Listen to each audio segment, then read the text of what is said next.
Very good afternoon to all of you, and I'd like to welcome all of you to this event on competition and development.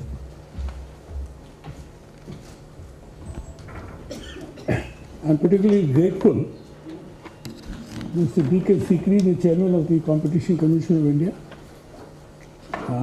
for having agreed to speak at this event, as well as encourage us to organize this event. Just 2 days before the International Competition Network meeting is going to take place in Delhi. Those of you who may not be familiar with the International Competition Network, it's an informal virtual network of competition authorities and some government ministries dealing with competition around the world, the only of its type.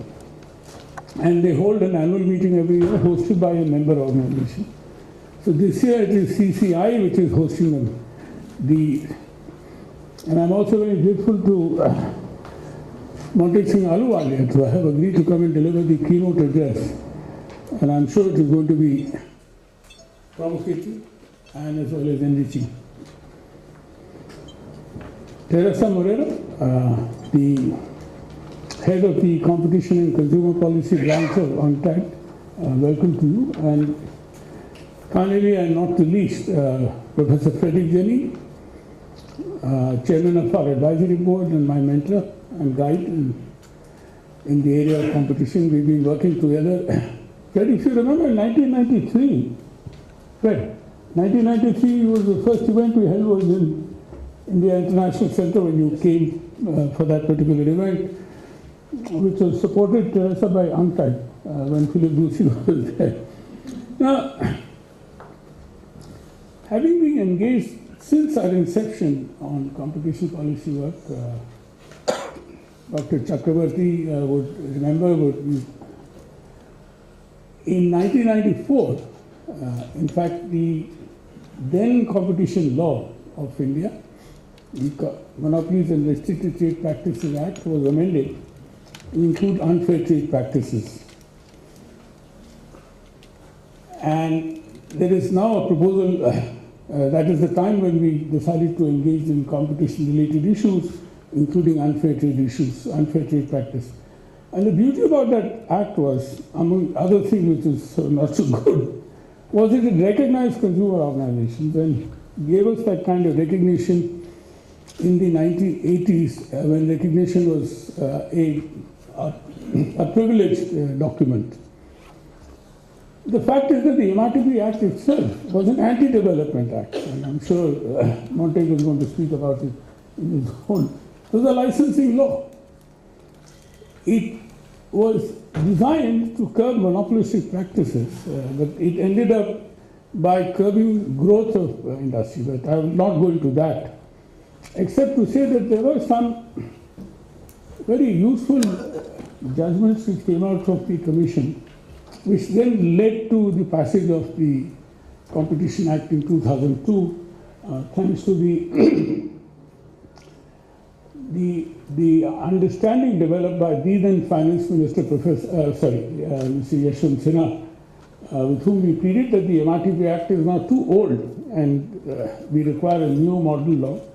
And some of the basic differences which were happening globally was, and this relates to development directly, is as against size being the criteria as it was in the MRTP Act, because conduct which became the criteria. It doesn't matter whether you're big or not, as far as you don't abuse your bigness, and that is what the law is all about.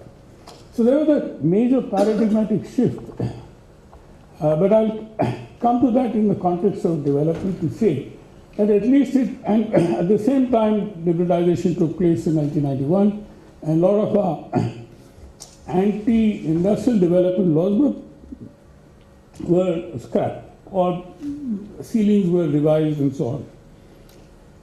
But simultaneously, a debate which took place at that point of time as a result of a debate between Jagdish Bhagwati and Amartya Sen on one of our e-group portals was whether growth is sufficient or equity is also desirable simultaneously.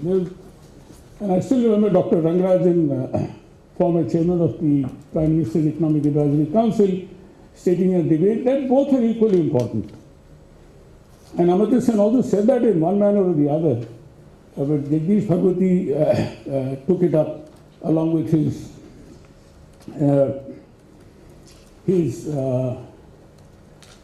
colleague, Arvind Pangadia, who until recently was chairman of the Niti Aayog, which is called the Policy Commission, and for the benefit of those who may not know Hindi, as a successor to the Planning Commission, which Ontek had steered for many years in his time with the earlier government. Now, we have been debating, and this happened with the Planning Commission as well, during that time, that a country like India, which is suffering from endemic poverty, how is it that you ensure that any law which you bring forward, because the goal, the objects of a competition law is to ensure that there is a level playing field, and so on and so forth. Yet, how do you ensure that it promotes growth as well, and it promotes participation in the market? And we'll hear more about it as we go along. Now, what I've done in my short welcome remarks, Chairman, about 10 minutes, is to relate it to the SDG, that being the latest document in terms of promoting inclusive growth. As you all know, after the Millennium Development Goals ended, and people found that it was not a sufficient framework to address poverty, that the Millennium Development Goals, I beg your pardon, that the Sustainable Development Goals agenda was adopted with the aim to achieve those targets by 2030, what could not be done by 2015. 2015 was anyway very difficult, and I'm not very sure that even 2030 will be achievable. But as far as if we can reduce poverty and reduce helplessness and reduce vulnerability, we would have achieved a lot. And that requires a lot of things. Now, the goal 1 of SDG says, end poverty in all its forms everywhere. That's the kind of high moral statement that we have made to ourselves, the international community. Now, the approach to empower the poor, the biggest challenge is that how do you eliminate abject poverty without creating the conditions necessary for people to be able to earn their living honorably and be able to reduce or end their poverty. Now, they need productive employment, access to land and capital markets at least, and among various other factors, and linking those people to the markets through various means, various methods, so that they can achieve for themselves that kind of relief or the kind of goal that we are looking at. Now, one of the first things that we did, and this comes out from our study in various countries over the last 25 years, we've done work in about 30 developing countries, of which some who are represented here also, that in the developing world, 40 to 45% of the income of the poor is spent on food. And if you are unhealthy, then the cost towards healthcare then sort of takes away the rest of the budget. It's so bad. Now, if you look at it from the competition perspective as we did, we find that in the supply chain of agriculture and food, there are a large number of anti-competitive practices which prevail, and unless they are tackled, whether they are input markets or the output markets, both ways. And that continues to happen. At the moment also, as I speak, there are many big mergers in the agro-food sector which are dogging the headlines. And we don't know which way the dice will roll or which way it will end up. But what we found is that one of the biggest threats to the attainment of the first SDG is the impact that the anti-competitive practices will have on food prices and pharmaceutical also, which I'll come later. Therefore, the One of the key strategies that member states have already identified as critical for the attainment of Goal 1 is to create sound policy frameworks to the national, regional, and international levels based on pro-poor and gender-sensitive development strategies to support accelerated investment to poverty eradication actions. That is a prescription we have adopted to ourselves, those of you may not be familiar. Now, a well-functioning competition regime with some regulatory mechanisms and competition policy would be a significant investment in poverty reduction efforts. When we come to Goal 2, which is similar to Goal 1, as a consequence of which is end hunger, achieve food security and improve nutrition, and promote sustainable agriculture. A lot of these factors that I spoke about in terms of the agriculture marketing chains also apply in the same context. In agriculture markets in many least developed countries, we found in a study in West Africa, they are controlled by either public or private monopolies. We found that farmers who are interacting with these monopolies and agents complain about non-transparent pricing and other exploitative practices. Mind you, public sector agencies can be very exploitative, we have found in many countries, for various reasons. One of them, of course, is the governance deficit, which often leads to bad practices, but otherwise.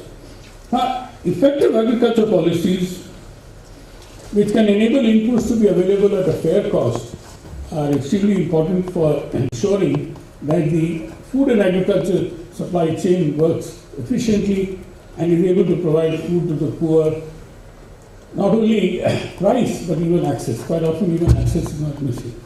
Goal 3, ensure healthy lives and promote well-being for all at all ages. Now, in 2014, there was an OECD Global Forum which was held on this particular subject, when Canavos and Wouters in his presentation showed that most developed countries, various stakeholders in the supply chain are regulated extensively to improve the affordability and availability of medicines as well as maintain levels of service, satisfactory levels of service. However, this is not true for many low and middle income countries where the distribution chain is neither regulated nor subjected to any formal oversight.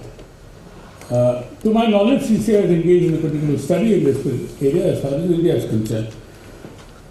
We have done a lot of these studies on a granular basis in many provinces in the country. India is a huge country, so we, quite often we take up provincial studies rather than a national study, because that would not be possible to be funded or completed in time. Assam and Chhattisgarh, private healthcare remains unregulated and is prone to malpractices. Practices of commissions and cuts available to doctors for referring patients to diagnostic and pathological labs is one of them. There was even vertical agreement between doctors on the one hand and pharmaceutical companies and diagnostic testing centers on the other. The Government of India is trying to bring about a code of ethical practices for doctors, but it is still in the drafting stage, and you can well imagine the vested lobbies which are opposing the introduction of such a code. Goal 4. And Martin, this will answer your question particularly. To ensure inclusive and equitable quality of education and promote lifelong learning opportunities for all. Given the constant challenges in public schools in many developing countries, the provision of private schools has become a lucrative business. It's like falling from the frying pan to the fire. There is intense competition among private schools, which has, however, not resulted in a corresponding decrease in education fees as private sector players compete with each other. Development of private school associations generally facilitate collusion on fees, especially if there is no competition law, or even if there is a law and there is poor enforcement. And this is a universal practice we've seen throughout the world. I just ended up writing a paper for Barry Hawk on the ancient Indian market regulations in 300 BC, and it's the same thing then. The same thing that there was collusion and the fines were exorbitant. Yet there was these kind of practices which went on. And there's a famous quotation by Adam Smith also, and bird is the same feather, but when traders in the same sector meet together, they don't just come to meet discuss the weather, but discuss pricing and so on and so forth.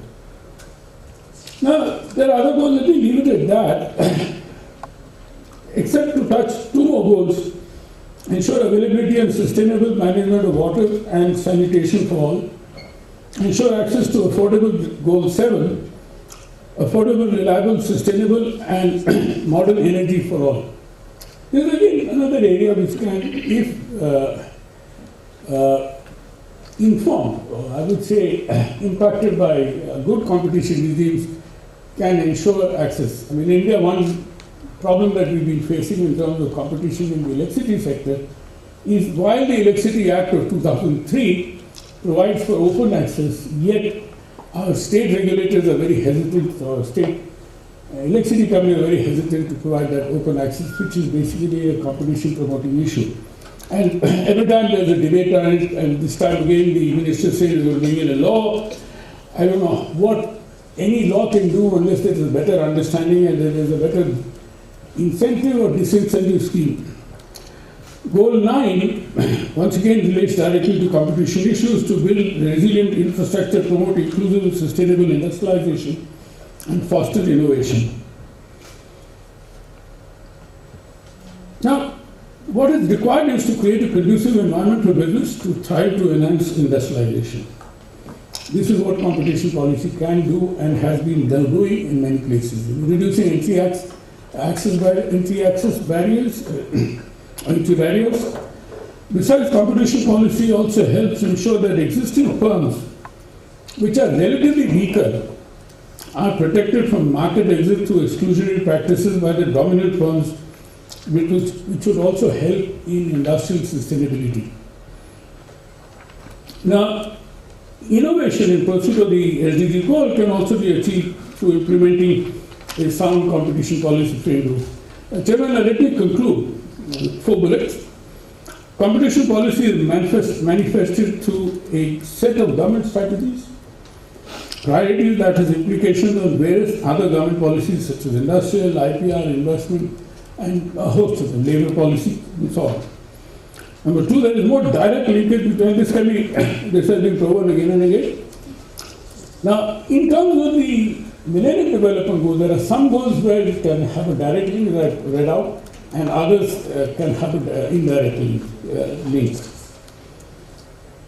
Finally, what is important is that we require attention of the international community, bilateral and multilateral donors, and international businesses to be more on developing internal capacity and awareness among national stakeholders about benefits of pro-competitive reforms and administrative actions. Thank you very much.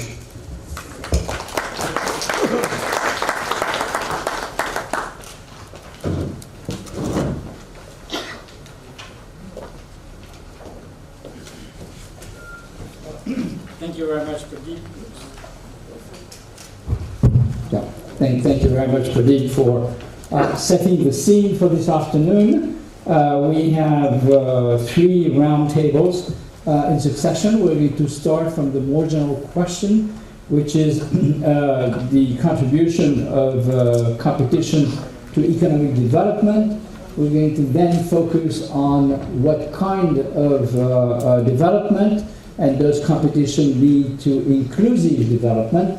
And then we're going to focus even more the topic by asking ourselves whether competition law enforcement, as opposed to competition policy, directly contributes to economic development. So we have wonderful speakers. The keynote speaker today is Mr. Montek Ahluwalia, who is very well known by all of you, former Deputy Chairman of the Planning Commission of India. So he's going to take the floor first. And then Dr. Sikri and Teresa Moreira will be commenting on, adding their thoughts on what you will have talked about. And then at the end of this roundtable, we will have a presentation by Eleanor Fox, who was supposed to be with us, but couldn't be with us for health reasons. But she did send her thoughts, and she has thought greatly about this topic. So without further ado, let me give the floor to Martin. Thank you, Frederick, and thank you, Pradeep, for inviting me to this conference. It's not a subject on which I've worked on, but I think what Pradeep said is that it's a good idea to start a conference with someone who actually hasn't got a clue what the issues are at a professional level, so sort of sketch out some of the landscape. So these are slightly disconnected remarks, because when I'm very aware that this is a very important area. And I'm also very aware that there are huge and complex issues, in how you bring about competition, particularly in India, because for a long period, we basically had a very regulated economy. And then we moved from a regulated economy to a much more market-oriented economy with more competition. And whenever you do that, there's always a concern that, do you achieve a competitive outcome simply by not having any regulation at all and making it a kind of a free-for-all, or do you need a competition policy? And I think Pradeep quite rightly invoked Adam Smith's remarks about how businessmen rarely meet, I think he said even for merriment, but there is some conspiracy against the common weal that they're engaged in. And there's a lot of people who actually feel that quite sincerely. So clearly, most people feel that we do need some kind of a competition policy which can be enforced. Of course, in our case, what has happened is that we're transiting from sort of relatively heavy government domination to much greater competition and private participation. So there are a lot of sectors that are still regulated. And when we got a regulated sector, one of the issues is you have regulators. Mr. Sikri, who will take the floor shortly, is the head of the TRAI, which is the telecom regulator. Sorry, no, I'm getting it wrong. You're on the Competition Commission side. He's the overall regulator, looking at the whole Competition Commission. But under him, there are sectors that are regulated by different people. Clearly the financial sector by the Reserve Bank of India, the telecom sector by the TRAI.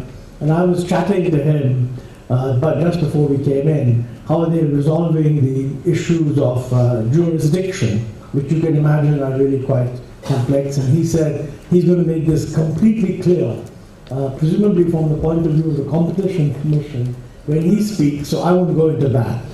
But I was also concerned that I think we tend to ignore the fact that there are many areas where the principal instrument that is actually preventing competition is government and the law. So this assumption that you start with a free-for-all market where everybody is free, and I'm perfectly willing to accept that that's not going to lead to an optimal outcome. And I say optimal even from a growth point of view. I know the subject is about inclusive growth, which is actually making it a little more complicated. But anyway, let's look at it from an overall point of view. You do need, you can't just sort of say, well, everything is free for all. But in India, you've got a large number of areas where the obstacles to competition are actually introduced by law. Now, my understanding, and this is something on which Mr. Sikri can throw some light, that I'm not sure that the various competition regulators that we have are actually empowered to question where there's a restriction on competition by law. That is treated to be the government's sovereign right. And this is generally okay if you're in a Western economy where governments don't intervene too much. Although right now in the United States coming to trade, the government is intervening big time. And so things get a bit blurred even there. But I'm going to make 2 points, and that is, one, the interventions in competition that come because governments intervene in, just hang on a second, not me, no, because government intervene in international trade, and that's obviously raising customs duties and so forth. As I mentioned earlier, for a long time it was assumed that the global consensus on this, emanating really from the industrialized countries, was that this just wouldn't be done. I mean, there was a sort of global consensus that they were all against protectionism, with a little bit of an exemption allowed for developing countries. Although we were also told, and we also believed, that we shouldn't take this too seriously. We also need to reduce competitive, protectionist barriers. Now you've got to change in the sense that the new message coming out, for example, certainly in the United States, is that it's a good idea to put in some protectionist barriers. And what is more, this is both for growth and inclusion. I mean, it's not only going to make America great, but it's going to provide a lot of jobs to all the people who don't have jobs. Now, a couple of years ago, if you said this in any Economics 101 lecture, you'd be laughed out of court. In the US, I mean. It would not, by the way, you wouldn't be laughed out of court in India, because many people in India would say, that's quite reasonable. But certainly in the US, you'd be laughed out of court. Now, obviously, I once called this an intellectual climate change. An intellectual climate change has occurred. And I mean, I'm pretty sure that you'll find lots of people finding some justification for some of these actions. Whatever the justification is there, I mean, in our case, we're still pretty far from making certainly what Jagdish Bhagwati would call a reasonable transition to an open economy.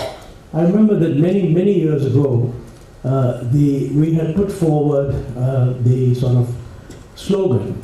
Policies are, by the way, driven as much by slogans as anything else. I mean, it's always a good idea to put in a catchy slogan which will then develop some momentum, and policies will follow. And the slogan was that, we have unduly high customs duties, and we must lower customs duties, our customs duties, to be roughly equal to that of other developing countries. This was actually said for the first time by Dr. Manmohan Singh in 1993-94.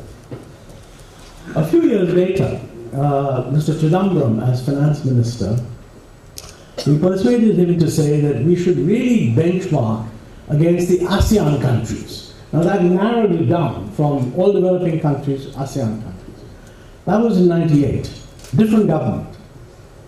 Government changed, we had the NDA 1 government, and they also repeated the same kind of slogan. And since then, I mean, we've been trying to bring duties down, and we're still significantly higher than ASEAN, though not by that much. Because of the change that is taking place globally, I find now an articulation of a viewpoint domestically that, maybe we shouldn't be having such low custom duties, and a little bit of protection is a good thing for what is called a proactive industrial policy. Now, that's an issue. This can't be resolved. This is crucial, by the way, for competition. It's crucial in many ways in the sense that, apart from just the fact that protection is obviously protecting domestic industry and raising costs, in the public, I think it's very popular, and there's good reason for that. Most people believe that protection is a way of hitting foreigners. But very few people actually recognize that the costs of protection are actually borne by domestic consumers and also by exporters, because instead of depreciating the exchange rate, you're actually raising duties on imports. Now, if somebody were to say, we must protect these industries and clobber the domestic consumer and hurt exports, I think a lot of people would have some second thoughts. That's not the way it's perceived. The way it's perceived is We want to hit foreigners and protect. I mean, the use of the term protection alone invokes a maternal love. I mean, if you're asked, would you like to protect your industry? Of course you'd like to protect your industry. So there is an issue there which is rising in public in the public mind, and I'm not sure that any of the competition regulatory instruments to promote competition policy deal with this. And my suspicion is that under the law they can't. This is a sovereign right, so no questions asked. The question then is, I mean, what role can they perform? I mean, they may not be able to direct the government not to do it, but are they at least able to say, well, you know, this is pretty anti-competitive? I don't think they're doing that either, because, I mean, shrewdly, they're interpreting this as outside their domain. And I think one needs to ask whether, if you're going to have competition authorities, should they distinguish between what is necessary to, as it were, create an environment of competition, and what is it that they can do to correct for lack of competition? So they're two quite distinct things. It would therefore be quite possible, in my mind, for a competition authority to pronounce that this action is definitely anti-competitive, however, it doesn't fall in our power to do anything about it. Whereas other actions that are anti-competitive, you know, predatory pricing or whatever, can be deemed to be anti-competitive, and it is in our power to do something. I think if you want to educate the public, we need to bring this in, because the idea of competition commissions just sort of looking at the regulation of competitive activity by private players, or by even public corporations versus private players, but not government, that is a very narrow definition, especially in an environment where the sources of interference with competition are not just these awful businessmen that Adam Smith talked about. It's much more conscious lawmaking. And it's not just international trade. I mean, we in our public debate are not actually aware of how much intervention there is in domestic trade. I mean, for example, one of the major achievements, I do call it a major achievement, the goods and services tax, although in implementation there are lots of problems, so it's going to take some time before it resolves itself. But it does clean up an important part of the indirect tax system and create a unified market.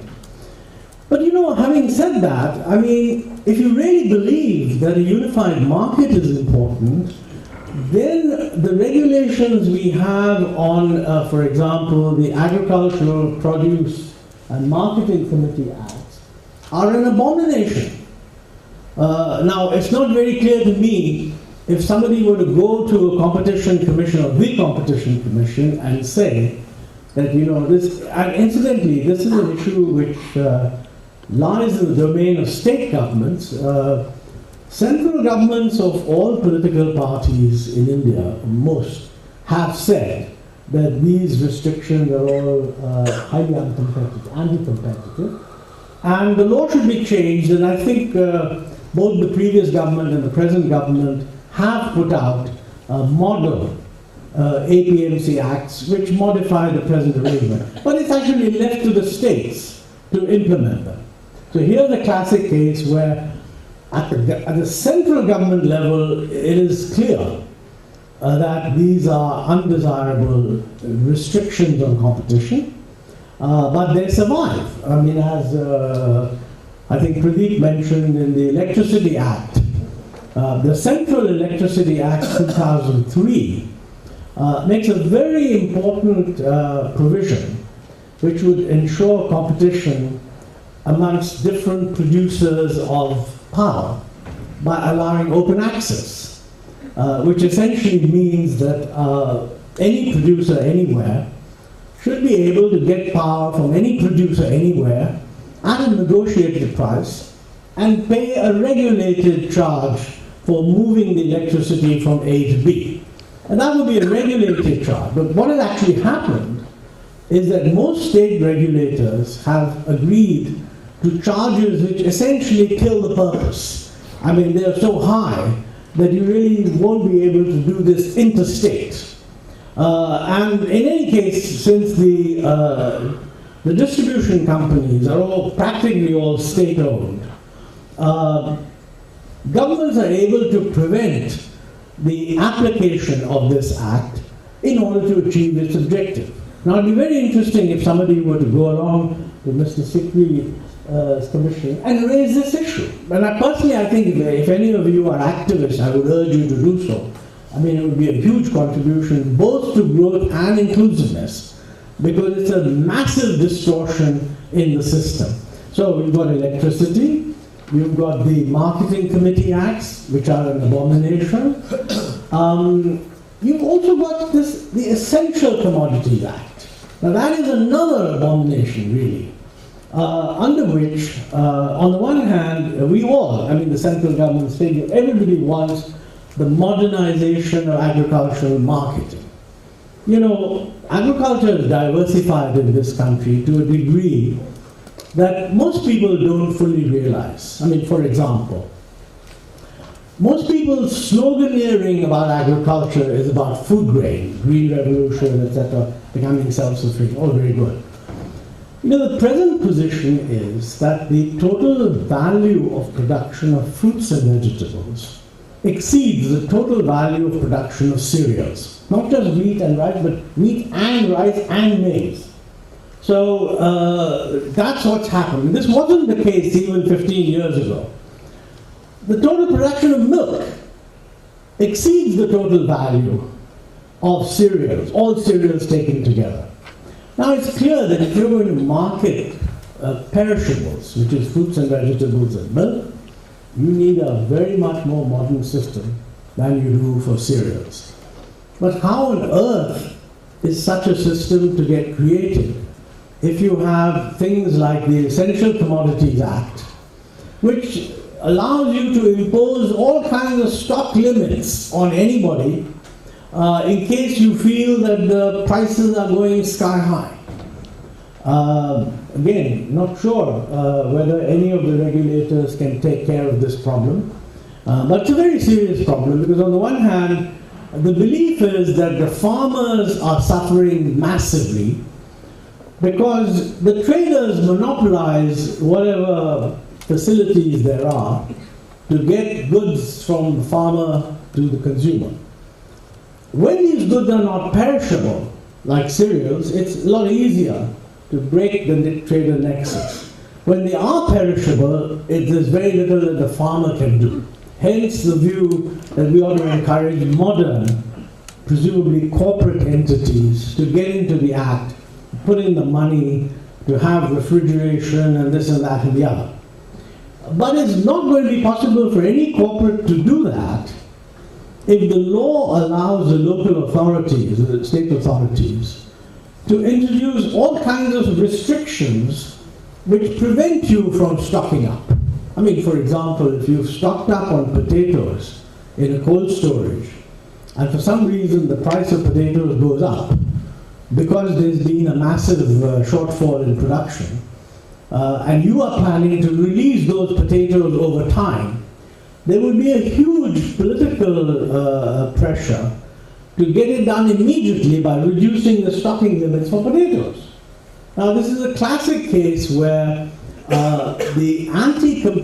what's really happening is competition is not being allowed to play its proper role. Similar area comes up in pharmaceuticals and medical devices in relation to price control.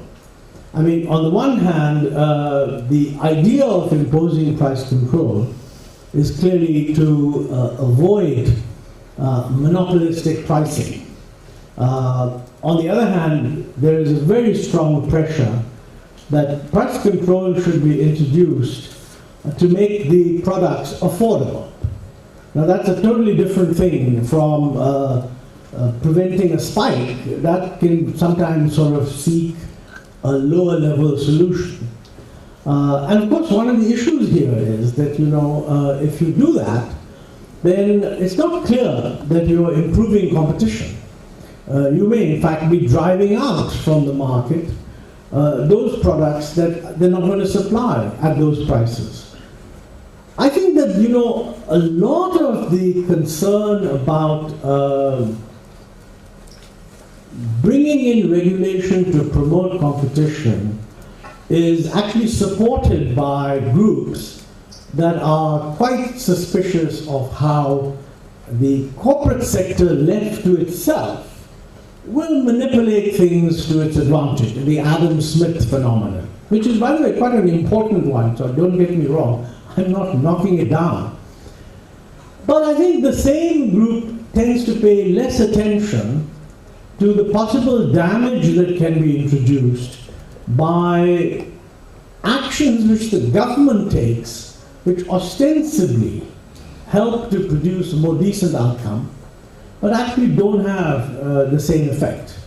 So it's what you might call the law of unintended consequences. And you need to keep that in mind, because otherwise you will get government regulation or government legal action which doesn't actually achieve the objectives that is intended by the legislators. And I don't know, for example, how the structure of regulators of competition can actually address this issue.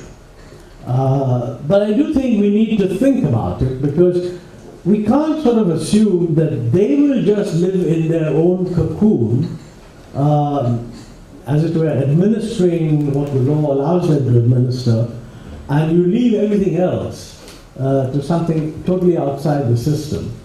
So I have no idea whether in the discussions you're planning, this is an issue that will come up. But a constructive role that competition regulators can play is to cast this, to, as it were, cast their net over this broader set of issues, even if they are not legally in a position to do anything about it, but just raise these issues for discussion. So that's really the main thing that I wanted to say, and thank you very much for inviting me.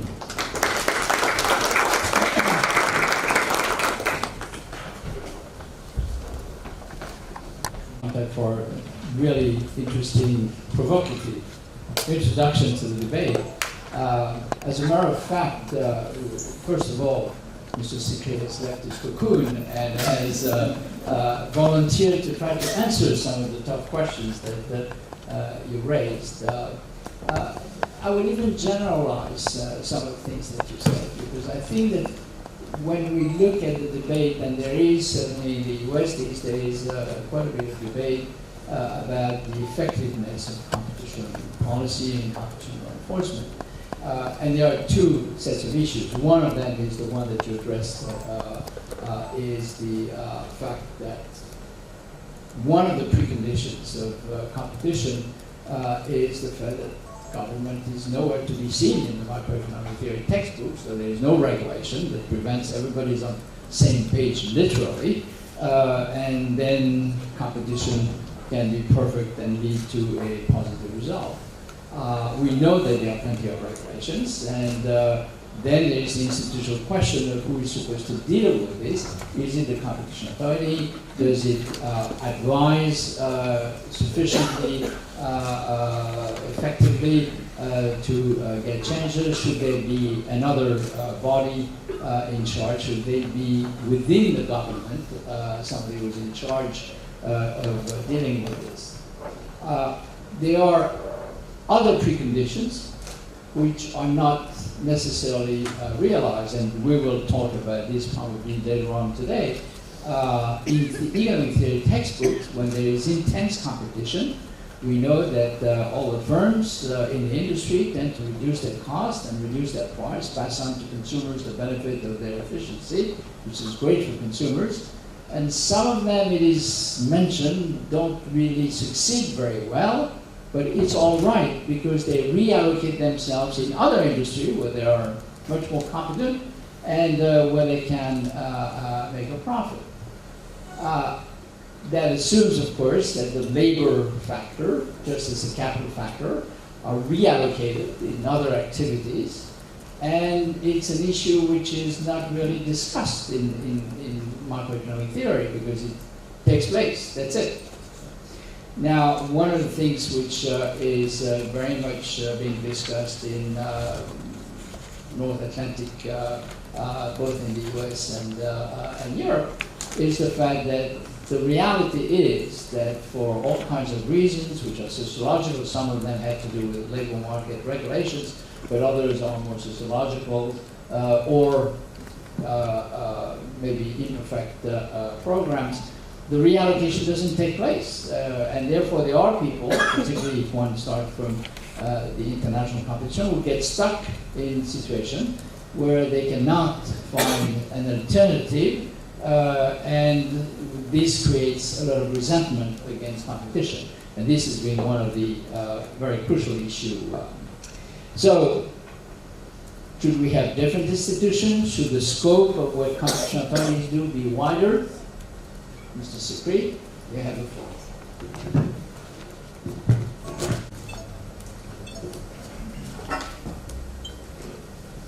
Thank you, Mr. Chair, and thank you, Mr. Mehta, for inviting me to be here.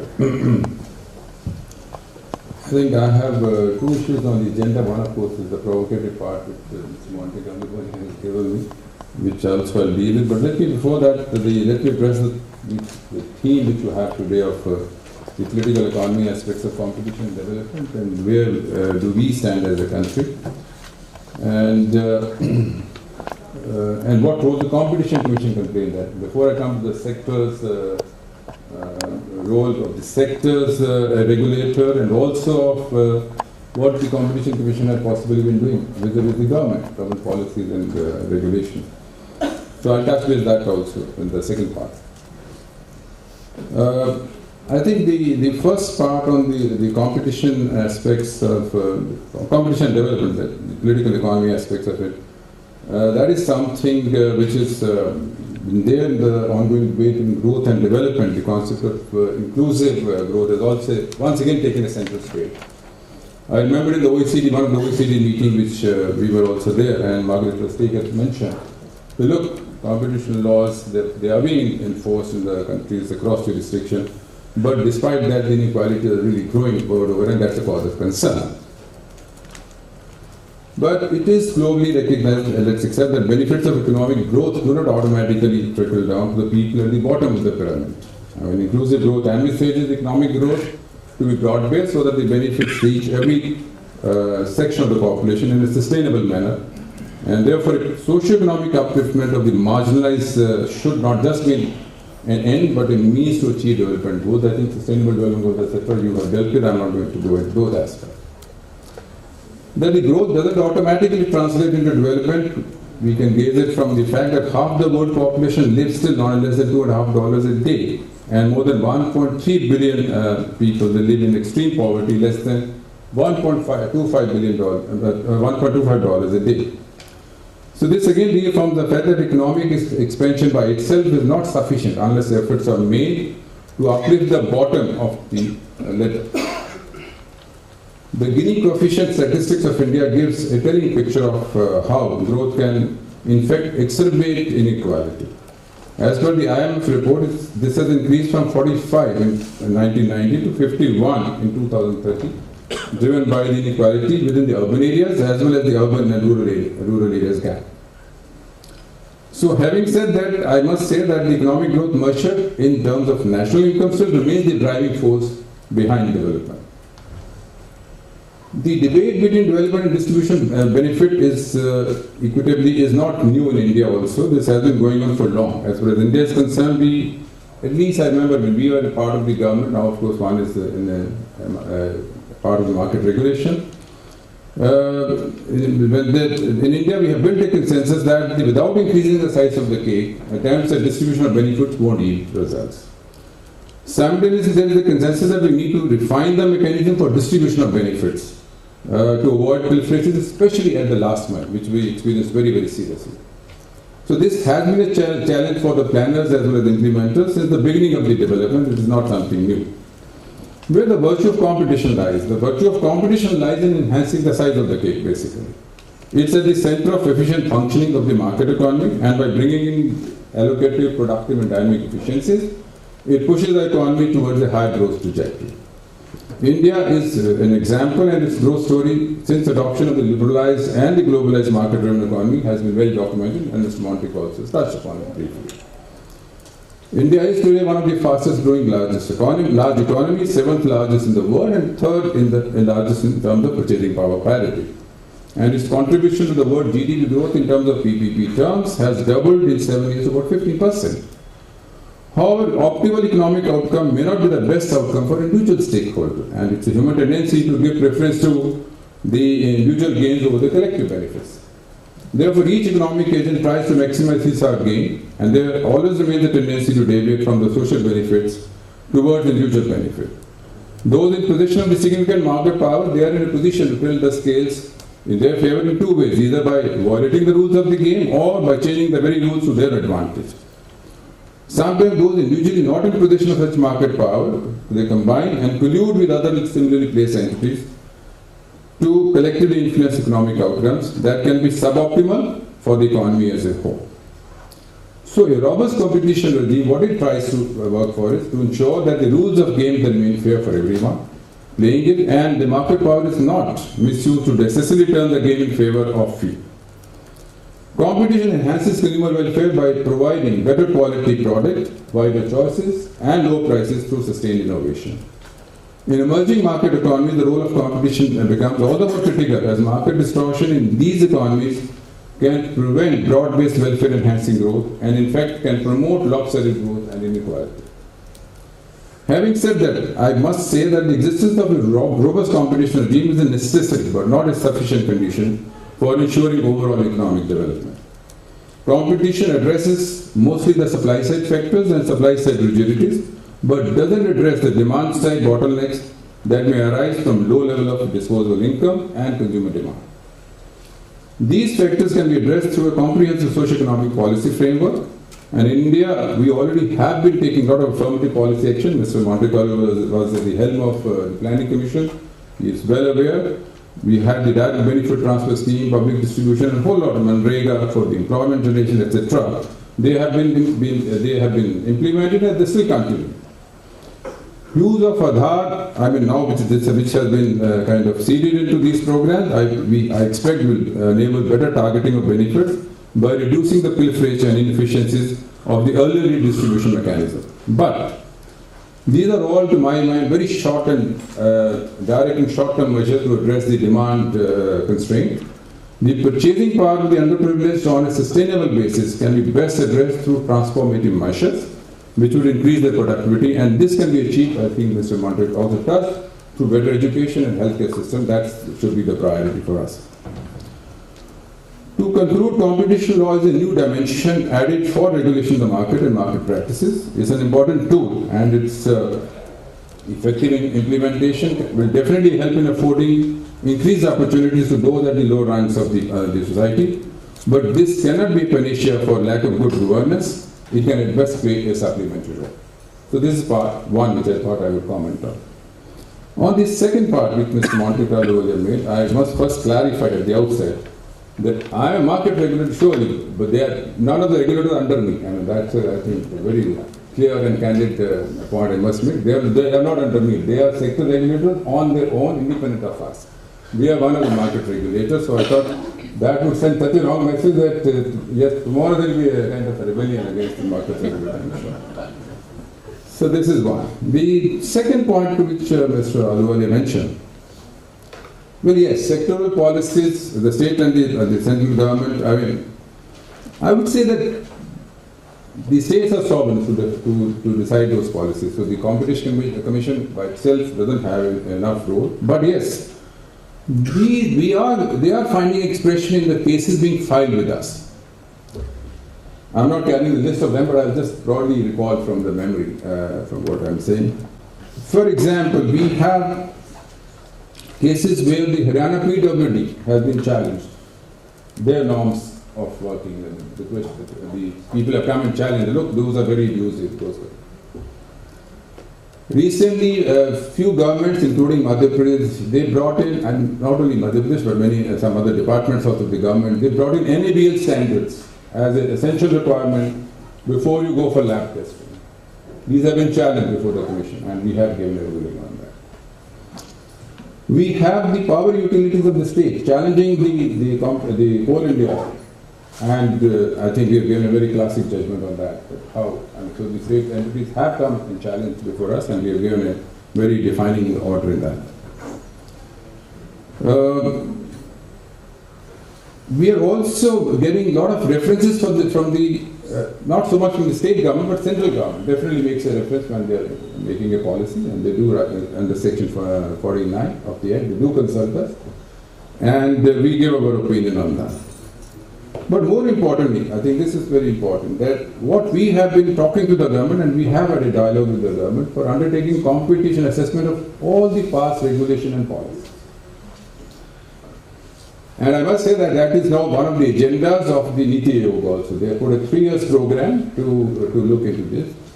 And on our part as a Competition Commission, we have assured Niti Aayog that we will be building the capacities for such an evaluation. We already have undertaken work with a lot of law schools as well as IIMs, and had a lot of interaction with them on various policies and regulations. We could put 7 of them. APMC happened to be one of them, where I also was involved because I had worked in the agriculture sector in the state. And we have given our recommendation and passed it on to the government. Pardon? Yeah, you did it. You are also. Kutch is also one of the partners in that. And after that, we had a chat with the Niti Aayog and at the higher levels, and I think now the consensus is building around that we need to move in that direction and undertake this assessment as early as possible. And on our part, we are enrolling more and more institutions and trying to build the capacity through them. So I'm sure that this particular thing will pick up, and it might kind of lead to the kind of the consultation or the opinion from the Competition Commission on many issues. On the specific role of the market regulators versus the sectoral regulator, I think the classic case has been the telecom regulator, which is in the news for one or the other reason, but I must first put the things in the context. The regulation has 3 distinct aspects: technical, economic regulation, and competition enforcement. Now, we believe that technical regulation is in the domain of the sectoral regulator. I mean, there are no two opinions about it. And certain aspects of the economic regulation, also tariff setting, allocation of spectrum, I'm talking more in the context of TRA, licensing, creating conditions for competitive entry and level playing field, and consumer protection. They also are in the regulatory domain. But yes, some aspects of competition regulation may have overlaps, and that gives rise to some of the issues. But this hybrid model of concurrent jurisdiction when we research is very common for both the sectoral regulator and competition regulator. In many competition matters, they have this overlapping role. And our feeling is that each regulator is prescribed by a distinct legal framework in which one operates. In our view, judicial maturity lies in recognizing the nuanced differences and respecting them. For instance, while availability and technical constraint from points of interconnection in telecom sector has to be reviewed by the technical sector regulator, we don't come into that. But refusal to deal with an entrant vis-a-vis the crucial infrastructure on account of possible action of concept, I mean that's very important, requires investigation into the alleged behavior by the competition regulator. In view of the recent convergence and consolidation trends in the telecom industry in India, markets are still evolving in our country, and we have yet to reach the market condition which would allow an ex-ante regulation to be abundant. I think we have not reached the stage where this can be abundant. In the initial phases, continuous monitoring is required by the sectoral regulator to steer a market from a monopoly to a competitive market. Continuous access to monopoly infrastructure and or price regulation is also needed at that time. But once competition settles, forbearance may be advised. I think that is what a few TRA chairpersons in the past, they have written about it. Once it's settled, forbearance may be advised course with a light touch of the regulation of the competitive segment, limited to technical and tariff regulation and creation of a level playing field. In a competitive market, ex-post competition assessment becomes the mandate of competition regulator. In fact, in some jurisdictions, highly competitive sectors, they have done away with the sectoral regulators with the passage of time. So our view is that consolidation in the industry is giving way to increasingly concentrated oligopolistic market, where no single firm today holds a dominant position, or may hold a dominant position for quite some time in the telecom sector. So while the telecommunications tariff order dealing with the issues of predation by a significant market player, which has been issued, of course, and that's, I think, raised some debate, it's a standard tool. I mean, I may not think it's available standard tool with the regulator. The only issue is the timing of the order. Given that the current market conditions didn't warrant a regulatory intervention to curb predatory pricing of significant market players, because none of the players so far has achieved that kind of significant market. So I think these are the broad thoughts on the sector regulator versus market regulator. If we understand the law very carefully and read the nuanced version of what is stated in each of the law book, I don't think there is any conflict which exists. It's only a question of, and we have under the law section 21 under which we can make a reference, and we do make a reference to the sector regulator. We have made references to DGCA, we made reference to TRAI, and we do talk to each other wherever it's necessary. So I don't see there's any area where there can be a point of conflict. Thank you.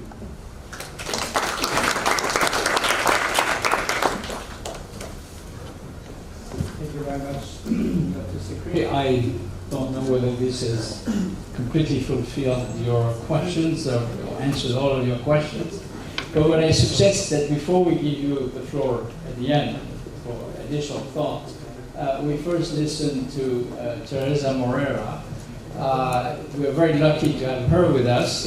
She's highly qualified for this discussion, particularly because she has been part of the economic policy scene in very different aspects. She was a trade specialist and interested in the international trade regulation, and then moved to the competition side and also to the consumer side. And she's now at the UNCTAD, the head of the consumer and competition division. So we're very happy to have you.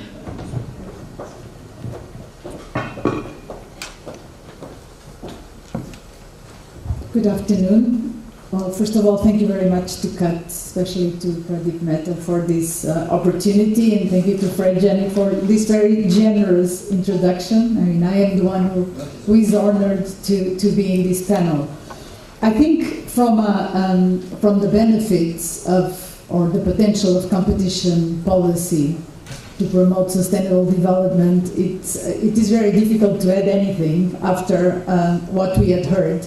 So I hope you will allow me some comments from a broader perspective that, of course, respects the work of my organization, UNCTAD, the UN Conference on Trade and Development, and also specifically the Sustainable Development Goals that are already mentioned by Pradeep Mehta in his opening.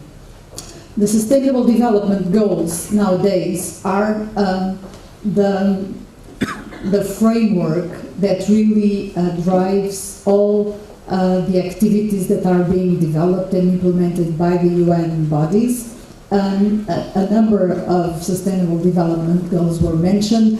Allow me to say that UNCTAD, which is the UN body responsible for trade and development, but also for technology, for investment, for logistics, and is the focal point for competition law and policy, is mostly concerned with a number of sustainable development goals that I'm just going to mention very briefly, because I think, as Pradeep has mentioned, that this is relevant to the current discussion.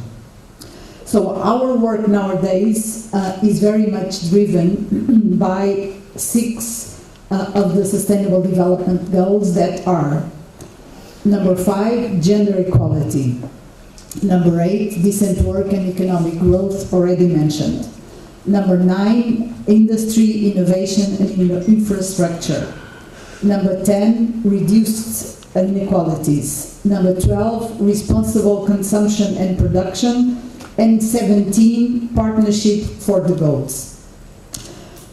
as we usually say, and I'm quoting, the SDGs are a universal call to end poverty, protect the planet, and ensure that all people enjoy peace and prosperity. And this is why also UNCTAD motto is prosperity for all, since there is this concern of the UN of not leaving anybody behind. Of course, this is easier said than done when we talk about competition law and policy. What has been our work, and let's say what are our very general findings when we talk about the role and the remarkable contribution of competition law and policy for sustainable development? Well, our work as an organization is to assist developing countries and economies in transition in better integrating the world economy, and in this particular case, in using competition law and policy as an instrument to promote economic growth and sustainable development. Of course, sustainable and inclusive development. But our findings allow me to say that our recommendations are always subject to the recognition and to the particular political, economic, and social characteristics of member states, meaning that all countries, mostly developing countries, and we've been talking about India, but India is one of the BRICS, so I would say it's a case in its own. I'm thinking also, for instance, of South Africa, again. These are the most relevant, the most developing countries that obviously play a very big role, also setting examples, but unfortunately, in some way, they don't really play the role that is needed for small developing countries, for sub-Saharan African countries, for small islands in the Pacific, etc. So, again, the recommendations according to the specificities of each country, especially bearing in mind their economic and social conditions, is for us very important. A development strategy, in a way, of course, this will have to be translated into economic policy. Now, our findings tell us that competition can play a major role, and it was very interesting to hear our keynote speaker and Mr. Sriki already, of course, mentioning, let's say, I would say, more recent functions of competition authorities, for instance, the competition assessment of new and existing legislation and regulatory frameworks. So competition can really be a positive element in a development strategy. First of all, permeating, I would say, economic policy. So being fully taken into consideration by the government, by parliament, by the elected bodies of any country when choosing to liberalize, to privatize, to deregulate. So I think that is a very important factor. I don't think that this, of course, there are a number of very interesting studies done everywhere, namely by the OECD, also by UNCTAD, by a number of academics and scholars, but not always that important function, that advocacy, but within government, so to speak, is sufficiently well known. When we think of competition law and policy, most of us, and I'm also thinking of my past experience, tend to think about competition law enforcement, which of course it's extremely relevant, but competition needs to really be disseminated, I think, in a country, so that it can really allow the pursuance of sustainable economic and development with inclusiveness.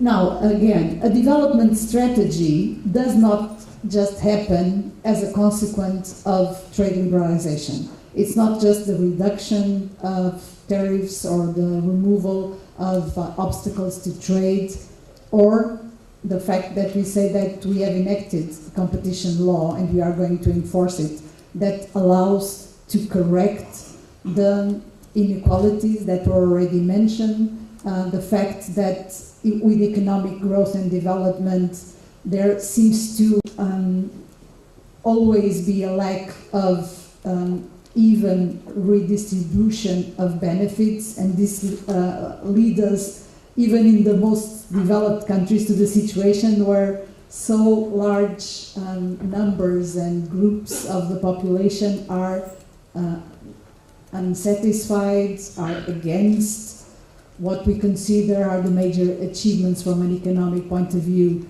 of the 20th century. And this is a way, what led to these recent protectionist trends in a number of regions and continents, but so we have heard already about this. So it will not happen without a government, a country's assumption that a number of measures have to be taken to correct those failures. And this is not just for competition law and policy. This needs to be a part of a larger development strategy, as I mentioned, where social considerations, other economic, sector-specific considerations may be relevant. Of course, there is a danger and there is a challenge in saying what I just mentioned, because somehow this may imply that for public interest, for nationalistic, for protectionist reasons, there is a justification to impair competition. But this is not what I'm suggesting. I'm just suggesting that competition, if it needs to permeate the economic policy as a whole, it doesn't really address properly a number of inequalities that most developing countries face, and that in some countries are very, very relevant and raise serious concerns. So, competition and development. Well, development needs a holistic approach, needs to obviously encompass competition concerns, competition objectives, competition law and policy, combined with other policies, combined with sector regulation. I understand the references of regulated sectors sometimes being the ones where less competition has room because of the tendency of government to interfere, to adopt measures to raise barriers, to protect the incumbents and domestic companies. But in any case, markets cannot function on their own, leading to equality, leading to inclusiveness, and this requires public policies. Of course, the difficulty, the challenge is how to strike the balance, how to do it.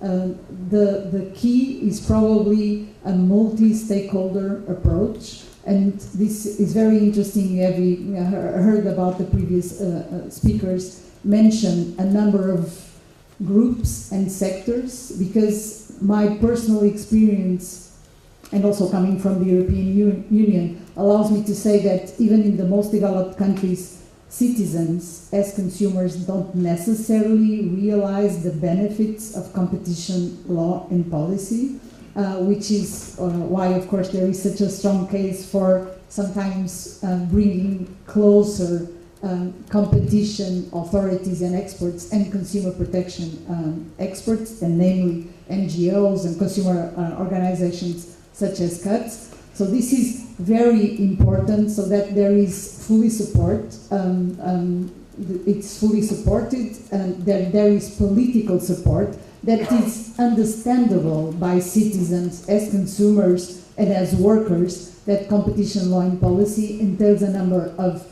economic advantages and benefits that will be beneficial for them, for their market, for their society, for their country.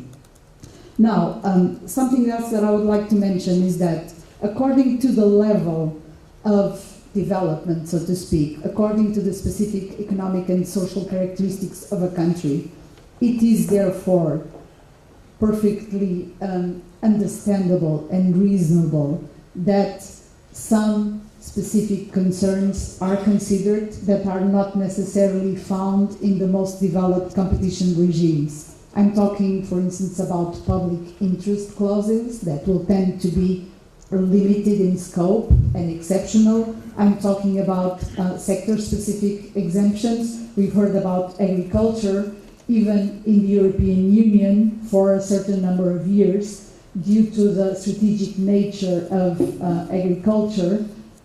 This sector of activity was submitted to a special regime in the field of competition law and policy.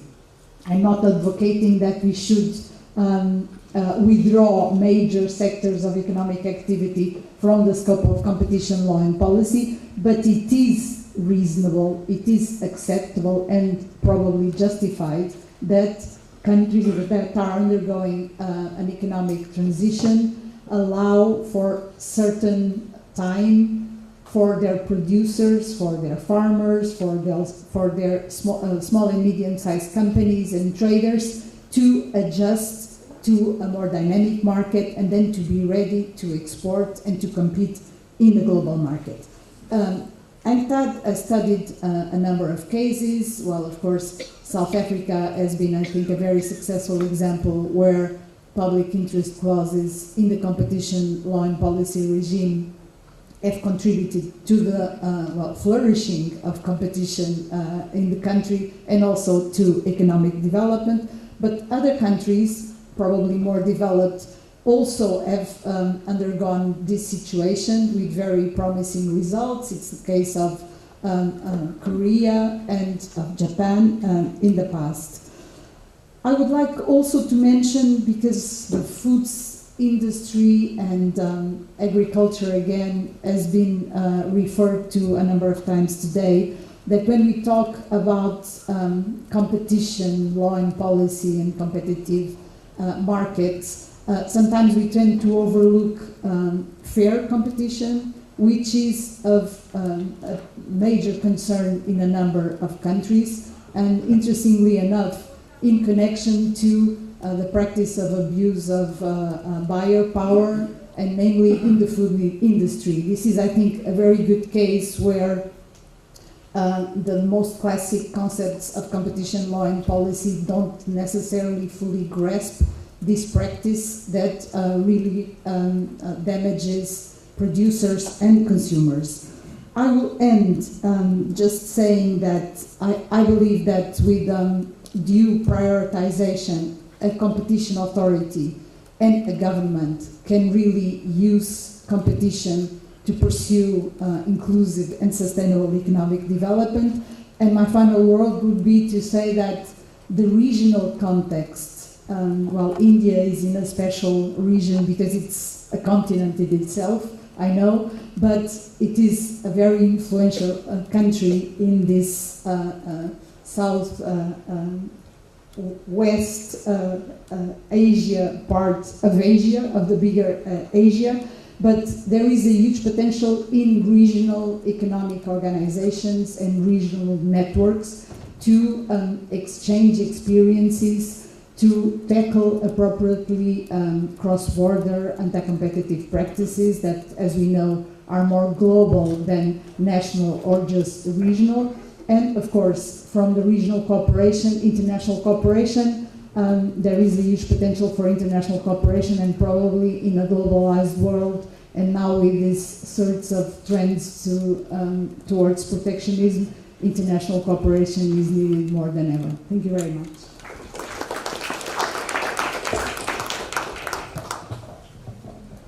Thank you very much. That raises a question that I would like to ask both the keynote speaker and Chairman Secretary, which is an institutional question. And I'll raise this because the session is on the political economy aspect of competition development. Is it a good idea that a competition law enforcers should be given tools to have kind of a policy influence on what the rest of the government is doing? Or would it be better, like it exists in some countries, to have two separate institutions, one which is devoted to competition law enforcement, another one which is within the government, but is developing a competition policy. And I can think, for example, of the Monopol Commission in Germany or the Productivity Commission in Australia. Wouldn't that be a clearer and possibly a more effective way to try to deal with some of the issues that Mr. Arulaya mentioned earlier on? So I will start with a keynote speaker, then to Chairman Sikri, and then to other speakers. Thank you. A difficult question. I think when you set up a statutory body like the Competition Commission, outside government, it automatically acquires certain status. Nothing stops the government from doing whatever it's supposed to be doing. But we all know that essentially, and indeed there are bodies within the government that do this kind of thinking. Earlier this was done, one of the things done, say, in the Planning Commission, now it's done in the Niti Aayog. So, but within government, whatever is done is sort of an input into government. I was very struck by Mr. Sikri's statement that they either doing or thinking of doing, sort of putting a report at the end of each year on important developments that relate to whatever it is, strengthening of competitive forces, which may or may not be very strictly defined by the area that they cover. I think that kind of report would be a good thing. It will have more weight coming from an external statutorily independent body than the same thing would coming from within government. So obviously both should exist. I also think that one of the important things we need is a better understanding of what is happening in this matter around the world. One of the dangers of large countries is they tend to be essentially dominated by their own experience. And when you're thinking of institutional changes, it's very useful to know what is happening elsewhere. So something of this kind, coming from an independent body, would have a lot of resonance. Of course, I completely agree that the government should be constantly producing competition policies. But in the end, whatever is done inside, if it's not instantly embodied in policy, is automatically viewed as, oh, that's just a little bit of think tanking. For example, 3 months ago, the Niti Aayog put out a document which said that we must reduce our customs duties to an average of 7%. In this budget, we've raised them in a number of areas. And that sort of say, well, yes, that's kind of ideal, but this is what we have to do.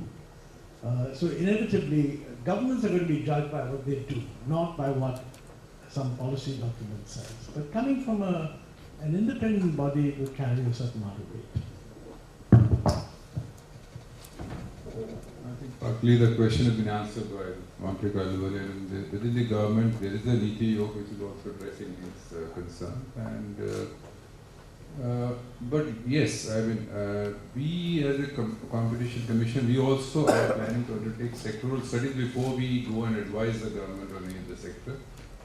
And I think to that effect, CATS also does the bit. They also bring out a competition regulation status for various sectors every 2 years, if I remember correct. Which today also is going to release the report. So there are situations, but I think because as a young agency, not so old, we are only 8 or 9 years into existence, we'll have to do a lot of sectoral studies to build up that knowledge base first before we go and tell the government. And one of the sectors which I can share we're working on is the auto taxi sector. That is one which we are planning to do a study, and thereafter, because this did arouse a lot of interest in the state government and the central government at one point in time when the Uber, Ola came into this, and there was surge pricing. So all the state governments, they really wanted something to be done. So in their bit, they have done something, but I don't think that's a foolproof what they have done. So we therefore decided we first have a study before we advocate it to the government and say, okay, that's the way we should be looking at it. And I thought Mr. Mantric will also touch upon we are having a cooperative federalism. We are not one. The central government is one and the state government certain functions are delegated to the state. So at the state level, that kind of understanding, consciousness has yet not come, awareness of about competition. We have been interacting with the state government, and we constantly advise them, and our members, myself, we all are going and traveling to the state, meeting the chief minister, chief secretaries, and trying to bring to their attention the sectors where they need to be focusing on, as well as practices which are competitive, or which they should be complaining to us, etc., etc. But I think, barring a couple of states which have referred their laws to us, the majority still have to wake up to this reality. Let me also remind Montek about when he was the deputy chairman of the Planning Commission. We did a report it was when Anwarul Hoda was the member industry. There's a report which has a chapter on competition and consumer protection. That then got dovetailed into a